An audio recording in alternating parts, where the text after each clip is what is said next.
to start with accepting how serious the idea is of impeaching an elected president of the United States. I understand how much that takes.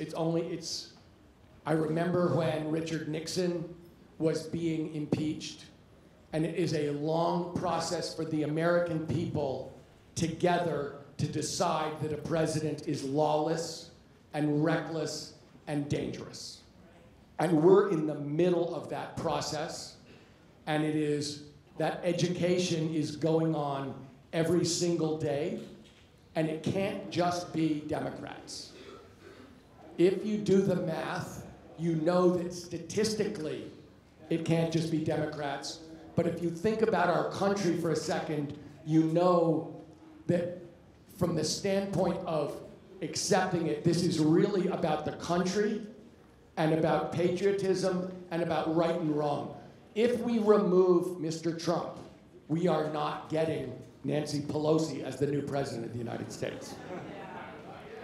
We are, by definition, the next thing is going to be another Republican. So when we think about what we're doing, we really are talking about getting rid of a lawless, reckless, and dangerous man who is putting our democracy at risk on a daily basis, and who is putting our safety at risk. If you just think, Amy's going to talk about the last year. Let's just talk about this week.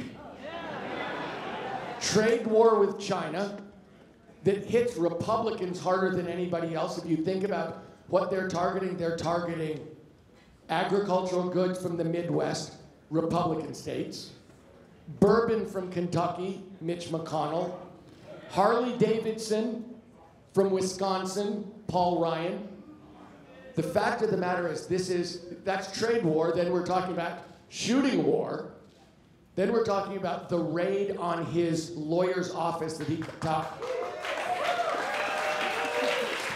which he described as an attack on the country, which is his most narcissistic comment of the week.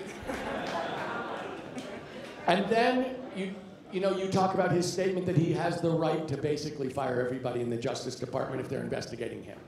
That's this week. So what we're talking about in terms of impeachment is basically two things. Has he met the criteria for impeachment? We got 58 constitutional scholars to give us their opinion, and we actually put it on the web that it's a lay down hand that he has met the standard for impeachment. The second thing is it urgent that we get rid of him?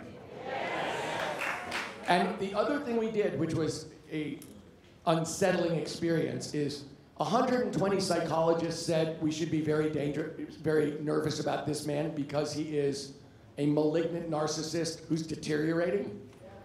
But we also put on the web an evening that we did with 5 of those psychologists, including 2 who vet service people for access to nuclear weapons.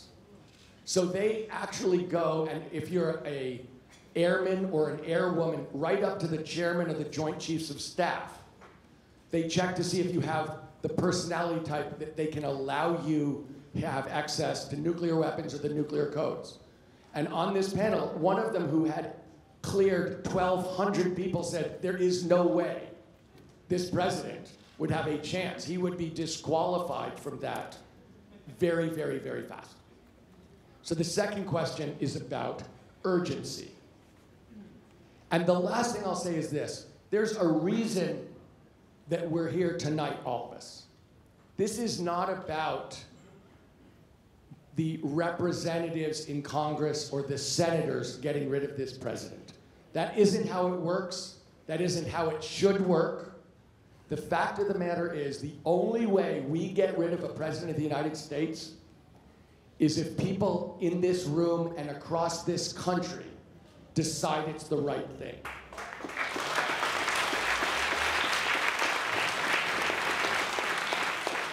That is democracy. That is what we're talking about.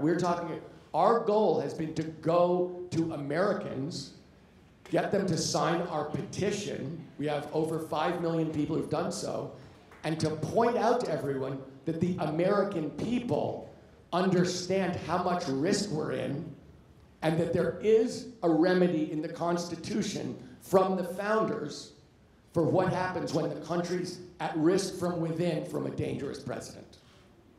And so our actual goal in all of this is for the American people's voice to come together and insist that this happened. Actually, in 1974, and it looks like there's some other people besides me who can remember 1974 in this room. In 1974, there is a myth that Barry Goldwater and Howard Baker, two Republican senators, went to the White House and said to Richard Nixon, for the sake of the country, you should resign.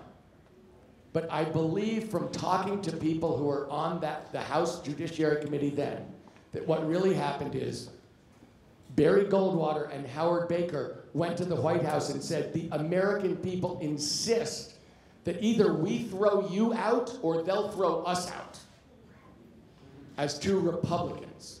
And so, Mr. President, you have no support from Republicans in the House or Republicans in the Senate because we want to keep our jobs. And Nixon resigned the next day. So it was really the will of the American people coming together across the aisle and insisting on direct democracy that made it happen. That's why this town hall and listening to what you have to say is so important, because this really is about the American people coming together across geographies, across every kind of background, and insisting this happen together.